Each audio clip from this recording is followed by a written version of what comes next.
नमस्कार। समसामयिक विषयों पर आपके पसंदीदा कार्यक्रम विशेष में आपका स्वागत है। मैं हूं वैभव राज शुक्ला। भारतीय संविधान दुनिया के सबसे बड़े लोकतंत्र का धर्म ग्रंथ है और इसी से संचालित होता है भारत का लोकतंत्र। संविधान में जहां देश के नीति नियंताओं को देश के संचालन के लिए दिशा निर्देश दिए गए हैं, वहीं देश की जनता की बुनियादी स्वतंत्रताओं और लोकतंत्र को बहाल रखने के लिए भी खास प्रावधान किए गए हैं।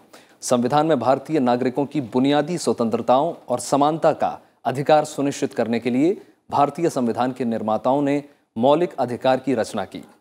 इसके तहत हर भारतीय को उसके मौलिक अधिकारों की रक्षा करने की बात की गई है। मौलिक अधिकारों की चर्चा अनुच्छेद 12 से अनुच्छेद 35 के तहत की गई है। इसमें अनुच्छेद 15 काफी महत्वपूर्ण है, जिसमें समानता के अधिकार की बात कही गई है। आज विशेष में हम बात करेंगे अनुच्छेद 15 की, जानेंगे हर लिहाज से इस अनुच्छेद का मकसद और महत्व, साथ ही साथ बात करेंगे मौलिक अधिकारों की। तो आइए शुरू करते हैं आज का विशेष।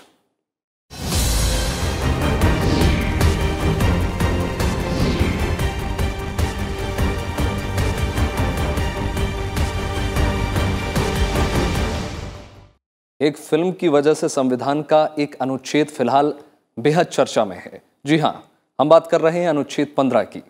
अनुच्छेद 15 संविधान से हमें मिला एक मौलिक अधिकार है, जिसके तहत देश के हर नागरिक को यह अधिकार मिला है कि उसके साथ जाति, धर्म, लिंग, जन्म स्थान और वंश के आधार पर किसी भी प्रकार का भेदभाव नहीं किया जा सकता।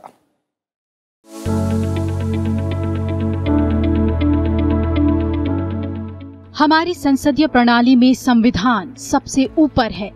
संविधान के जरिए ही हर नागरिक को कुछ अधिकार हासिल होते हैं।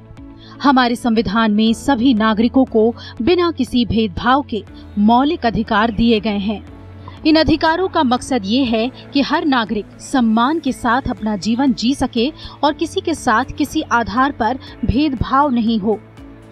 संविधान के भाग 3 में अनुच्छेद 12 से लेकर अनुच्छेद 35 के बीच मौलिक अधिकारों का जिक्र है। ये ऐसे अधिकार हैं जो व्यक्ति के व्यक्तित्व के पूर्ण विकास के लिए बेहद जरूरी हैं और जिनके बिना मनुष्य अपना पूर्ण विकास नहीं कर सकता। संविधान में हर नागरिक को 6 मौलिक अधिकार मिले हुए हैं। इनमें से समानता का अधिकार सबसे पहले शामिल है। अनुच्छेद 14 से अनुच्छेद 18 के बीच समानता के अधिकार का प्रावधान है, यानी हम कह सकते हैं कि अनुच्छेद 15 इस समानता के अधिकार का हिस्सा है। अनुच्छेद 15 को हम अकेले नहीं देख सकते। जब हम अनुच्छेद 15 की बात करते हैं तो हमें अनुच्छेद 14, 15 और 16 तीनों अनुच्छेदों की बात करनी पड़ेगी, क्योंकि ये अनुच्छेद जो हैं ये एक मौलिक अधिकार है हमारे सिटीजन्स के लिए और सिटीजन्स को समानता का अधिकार इसमें दिया गया है। अब हम समझने की कोशिश करते हैं कि संविधान के अनुच्छेद 15 में है क्या। अनुच्छेद 15 में धर्म, मूल वंश, जाति, लिंग या जन्म स्थान के आधार पर भेदभाव निषेध किया गया है। इस अनुच्छेद के तहत 4 खंड हैं। सबसे पहले बात अनुच्छेद 15(1) की।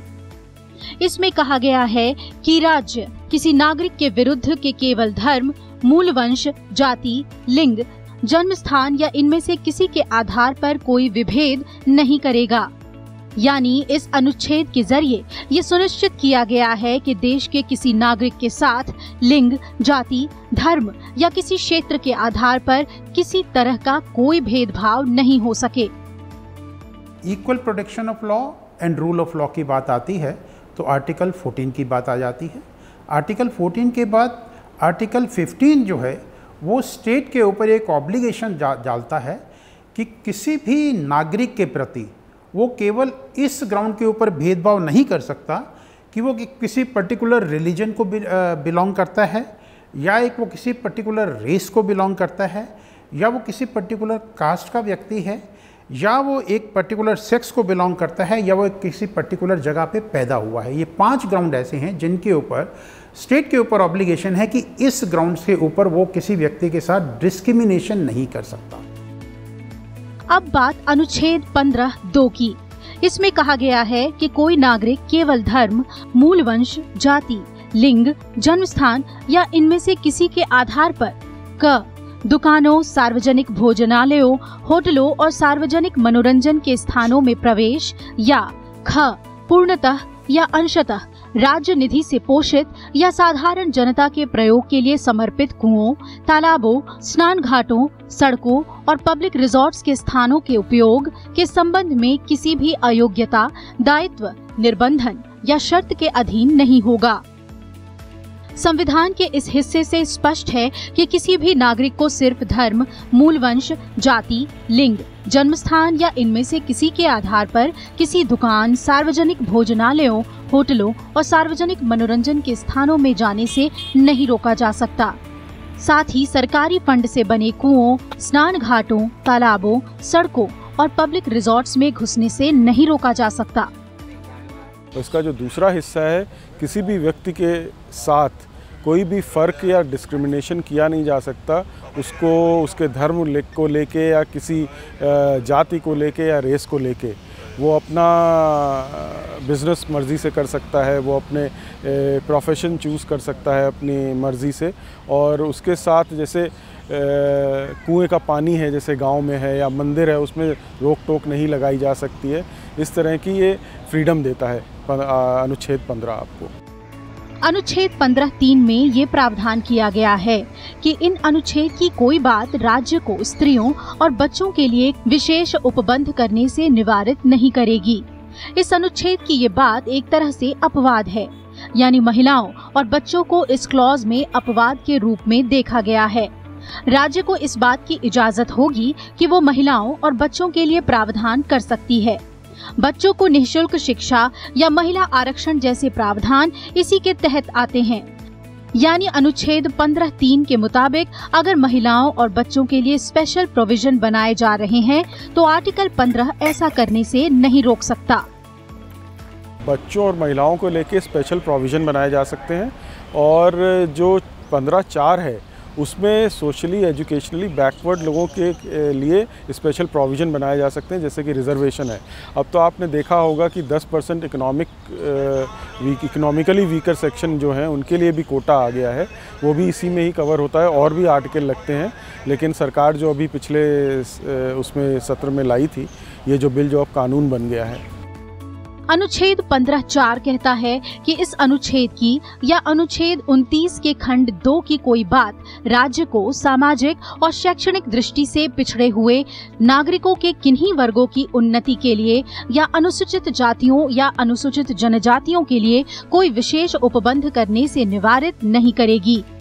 इसके मुताबिक राज्य को सामाजिक या शैक्षिक रूप से पिछड़े SC, ST, OBC के लिए स्पेशल प्रोविजन बनाने की छूट है। जैसे सीटों का रिजर्वेशन या फीस में छूट जैसे कदम इसके तहत उठाए जा सकते हैं। इस प्रावधान का मकसद है कि SC और ST समुदाय के लोगों या सामाजिक और शैक्षिक तौर पर पिछड़े वर्ग के लिए सरकार फ्री और स्पेशल व्यवस्था कर सके ताकि उनकी बेहतरी हो सके। Bureau report, Rajya Sabha TV.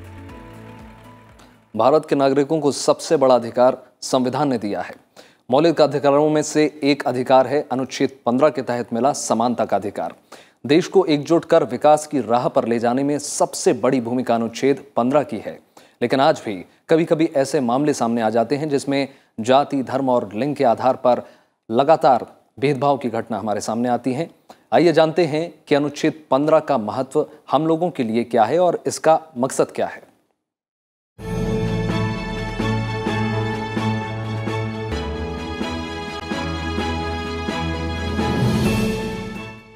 भारतीय संविधान हर देशवासी की भावना का प्रतीक है। लंबे संघर्ष के बाद मिली आजादी को सदा बनाए रखने के लिए वो शस्त्र जो हमेशा अपने नागरिकों के सम्मान और अधिकारों की रक्षा करता है। भारत सदियों की रूढ़ियों और सामाजिक कुरीतियों से जकड़ा हुआ था। अपनी समृद्ध संस्कृति की खूबी के बावजूद जाति व्यवस्था और धर्मों में बटा हुआ था। देश में व्याप्त जात पात की भावना, छुआछूत और धार्मिक भेदभाव प्रगति की राह में सबसे बड़े अवरोधक साबित हो रहे थे। इसलिए हमारे पूर्वजों ने एक ऐसे भारत का सपना देखा जिसके सभी नागरिक समान हों, बराबरी के साथ एक दूसरे के साथ सौहार्दपूर्वक रहें और देश की तरक्की में अपना सहयोग दे सकें। इसी मकसद से संविधान में मौलिक अधिकारों का समावेश किया गया, जिसमें अनुच्छेद 15 सबसे महत्वपूर्ण है। हमारे समाज के अंदर कास्ट बेसिस पर सदियों से कुछ एक व्यक्तियों के साथ अन्याय होता रहा है। उस अन्याय को दूर करने के लिए सरकार को ये अधिकार दिए गए। जब हम समानता की बात करते हैं तो समानता ऐसे लोगों के बीच में होती है जो सिमिलरली प्लेस्ड हों। अगर वो सिमिलरली प्लेस्ड नहीं हैं तो उनमें समानता की बात कोई मायने नहीं रखती है। और ऐसा समझा गया कि बच्चे और महिलाएं एक ऐसी कैटेगरी है जिनके लिए कुछ तरह के विशेष अधिकारों के देने की ज़रूरत है, तो उनके लिए कानून बनाने का प्रावधान रखा गया। इसी तरह जो सोशली और एजुकेशनली बैकवर्ड क्लासेस हैं, जिनको या शेड्यूल कास्ट और शेड्यूल ट्राइब हैं, जिनको कास्ट बेसिस पर हमारे समाज के अंदर बहुत समय तक डिस्क्रिमिनेट किया गया, उनके लिए स्पेशल कानून बनाने का प्रावधान भी जो है सरकार को इसमें मिला। जैसा कि एट्रोसिटीज अगेंस्ट शेड्यूल कास्ट और शेड्यूल ट्राइब प्रोहिबिशन एक्ट बनाया गया, वो इसी प्रावधान के अंदर जो है उसको प्रोटेक्शन मिलता है। देश में शांति और कानून व्यवस्था बनी रहे, इसके लिए राज्य को नागरिकों पर नियंत्रण बनाए रखने की शक्ति मिली है। राज्य शक्ति का प्रयोग नागरिकों के अधिकार और स्वतंत्रता को अवरुद्ध करने में ना करे, इसलिए राज्यों के खिलाफ आम नागरिकों को अधिकार दिया जाना भी जरूरी था। मूल अधिकार राज्यों के अधिकार को सीमित करने के उपाय के तौर पर भी देखा जाता है। वही आजादी के पहले भारत में समाज के वो तबके जो सदियों से सामाजिक उपेक्षा के शिकार हुए, अनुच्छेद 15 उनके लिए एक ढाल बना। अनुच्छेद 15 ने पिछड़े और शोषित लोगों को न सिर्फ सशक्त बनाने का काम किया, बल्कि राज्य को अधिकार दिया कि वो समाज के कमजोर वर्गों जैसे महिलाओं, बच्चे और सामाजिक और शैक्षिक तौर पर पिछड़े तबके के लोगों, अनुसूचित जाति, अनुसूचित जनजाति के उत्थान और रक्षा के लिए विशेष प्रावधान बना सके। बच्चों और महिलाओं को लेके स्पेशल प्रोविज़न बनाए जा सकते हैं, और जो 15(4) है उसमें सोशली एजुकेशनली बैकवर्ड लोगों के लिए स्पेशल प्रोविज़न बनाए जा सकते हैं, जैसे कि रिजर्वेशन है। अब तो आपने देखा होगा कि 10% इकोनॉमिकली वीकर सेक्शन जो हैं उनके लिए भी कोटा आ गया है, वो भी इसी में ही कवर होता है। और भी आर्टिकल लगते हैं, लेकिन सरकार जो अभी पिछले उसमें सत्र में लाई थी, ये जो बिल जो अब कानून बन गया है। अनुच्छेद 15 जैसे संवैधानिक अधिकार को मौलिक अधिकार इसलिए कहा जाता है क्योंकि इन्हें देश के संविधान में स्थान दिया गया है। संविधान में संशोधन की प्रक्रिया के अतिरिक्त उनमें किसी प्रकार का संशोधन नहीं किया जा सकता। ये अधिकार व्यक्ति के प्रत्येक पक्ष के विकास हेतु मूल रूप में आवश्यक हैं। इनके अभाव में व्यक्ति के व्यक्तित्व का विकास अवरुद्ध हो जाएगा। इन अधिकारों का उल्लंघन नहीं किया जा सकता। मौलिक अधिकार न्याय योग्य हैं और समाज के प्रत्येक व्यक्ति को समान रूप से प्राप्त होते हैं। साधारण कानूनी अधिकारों और मौलिक अधिकारों में अंतर है, जिसके मुताबिक साधारण कानूनी अधिकारों को राज्य द्वारा लागू किया जाता है और उनकी रक्षा की जाती है, जबकि मौलिक अधिकारों को देश के संविधान द्वारा लागू किया जाता है और संविधान द्वारा ही सुरक्षित किया जाता है। साधारण कानूनी अधिकारों में विधानमंडल द्वारा परिवर्तन किए जा सकते हैं, लेकिन मौलिक अधिकारों में परिवर्तन करने के लिए संविधान में परिवर्तन आवश्यक है। जो भी एजुकेशनल इंस्टीट्यूशन हैं, एडेड हैं, अनएडेड हैं या सरकारी हैं, अगर उनमें इन लोगों के उठाव के लिए, उनको ऊपर उठाने के लिए किसी तरह के भी कोई स्पेशल प्रावधान किए जाते हैं, तो ये सेक्शन जो है वो सरकार को अधिकार देता है कि वो एजुकेशनल इंस्टीट्यूशन में उनके लिए एक विशेष तरह के प्रावधान बना सकते हैं। कुछ शैक्षणिक संस्थाओं में भी आरक्षण है और नौकरी में भी है, दो तरीके से दिए गए हैं। और आपको याद होगा कि सुप्रीम कोर्ट ने ओबीसीज़ को रिजर्वेशन दिया था और सारे रिजर्वेशन को मिला के उन्होंने बोला था 50% रिजर्वेशन मिलेगा।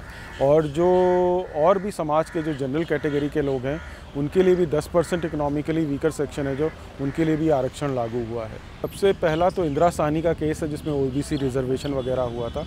उसके बाद प्रीति श्रीवास्तव का आया, फिर डीपी जोशी का केस आया। इस तरह के केस हैं जिन्होंने कि समानता पे, जो शोषित वर्ग है समाज का, उसको समानता पे लाने की कोशिश करी है। और ये हमारे मील के पत्थर हैं, ये जो जजमेंट्स हैं। अनुच्छेद 15 राज्य को ये भी अधिकार देता है कि सामाजिक और शैक्षिक रूप से पिछड़े अनुसूचित जाति और अनुसूचित जनजाति के छात्रों को प्राइवेट संस्थानों में दाखिले के लिए प्रावधान करे। इसके अलावा उत्तीर्ण हेतु अंक में रियायत, शुल्क माफी और आरक्षण देने का अधिकार भी राज्य को अनुच्छेद 15 से ही मिला है।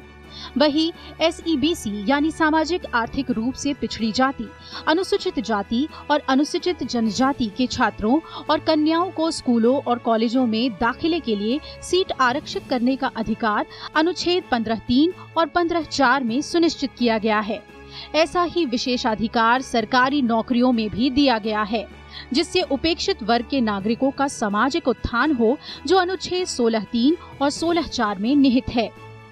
अनुच्छेद 15 का पालन बेहतर ढंग से हो, इसे सुनिश्चित करने के लिए कई कानून बनाए गए हैं, जैसे अनुसूचित जाति एवं अनुसूचित जनजाति अत्याचार निरोधक अधिनियम 1989, हिंदू उत्तराधिकार अधिनियम 1956, मातृत्व लाभ अधिनियम 1961, महिलाओं का कार्यस्थल पर लैंगिक उत्पीड़न निवारण और निषेध अधिनियम 2013, दिव्यांगता अधिकार अधिनियम 2016, मेंटल हेल्थ केयर एक्ट 2017 शामिल है। अगर इन कानूनों का पालन नहीं होता तो दंड का प्रावधान भी किया गया है। इस तरह मौलिक अधिकारों की रक्षा होती है।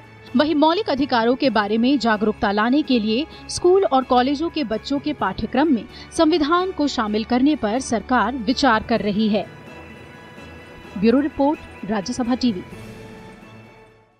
भारतीय संविधान के तहत सभी नागरिकों को व्यक्तिगत और सामूहिक रूप से कुछ बुनियादी स्वतंत्रता प्रदान की गई है, जो किसी भी व्यक्ति की आज़ादी और नैसर्गिक विकास को सुनिश्चित करती है।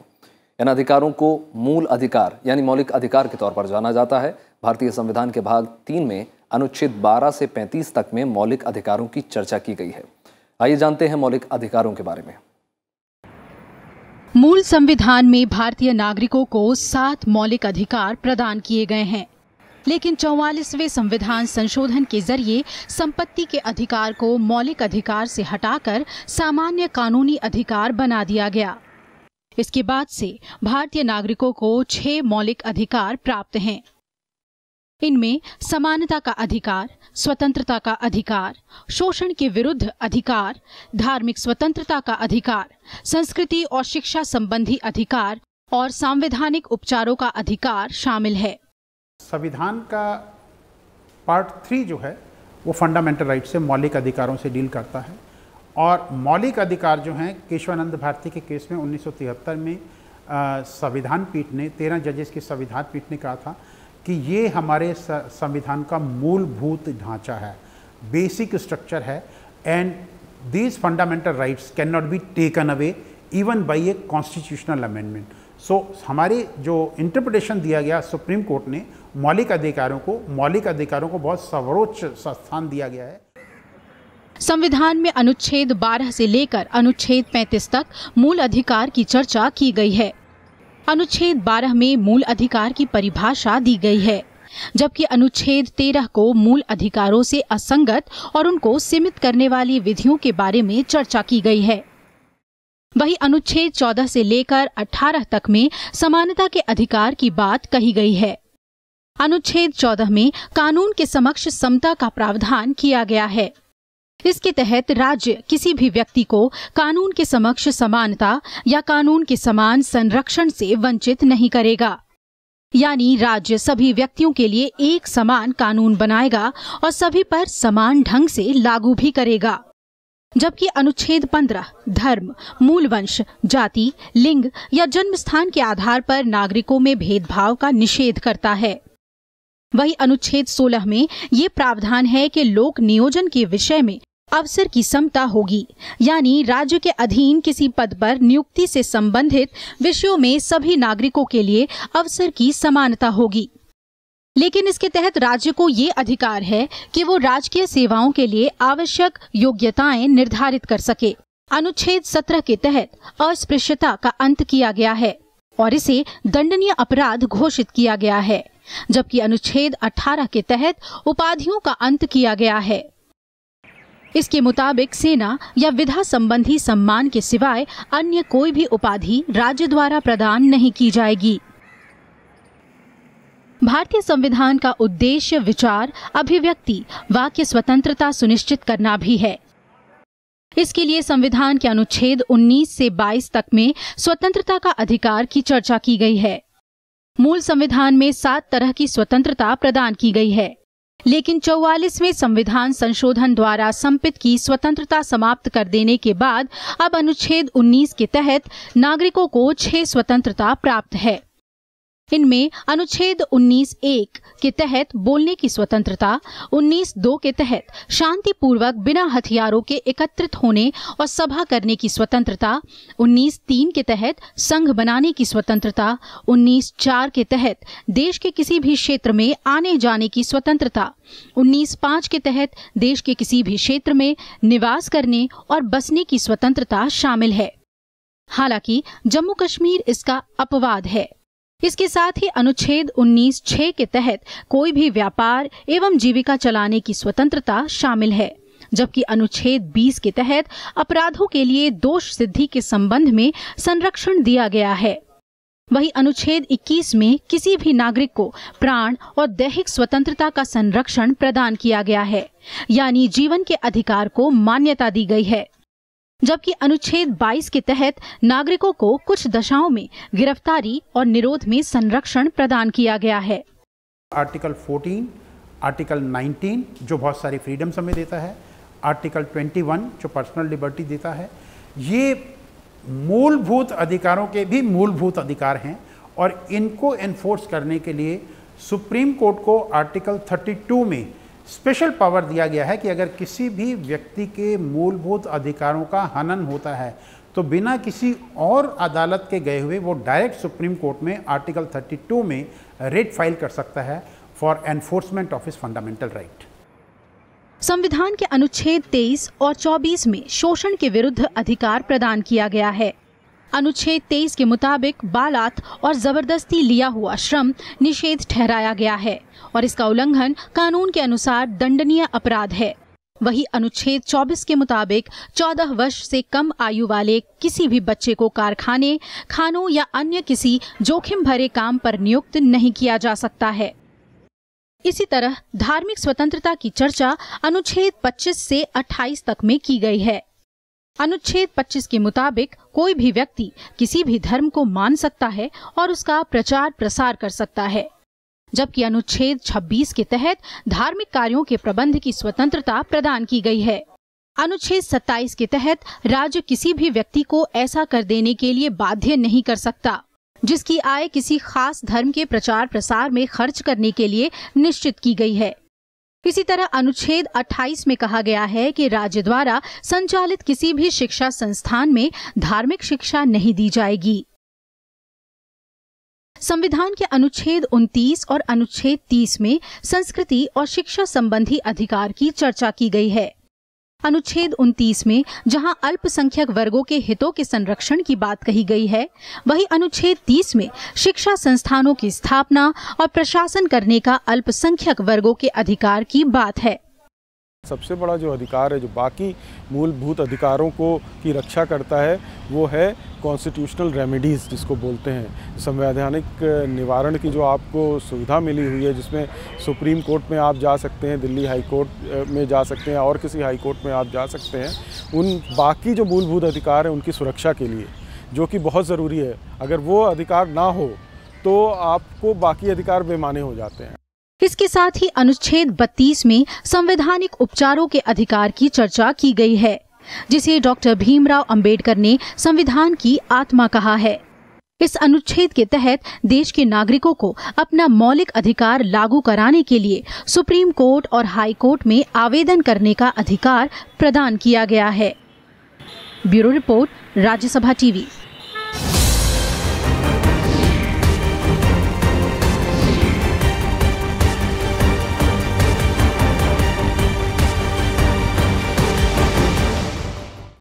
आज के विशेष में इतना ही। उम्मीद है आपको विशेष का ये अंक पसंद आया होगा।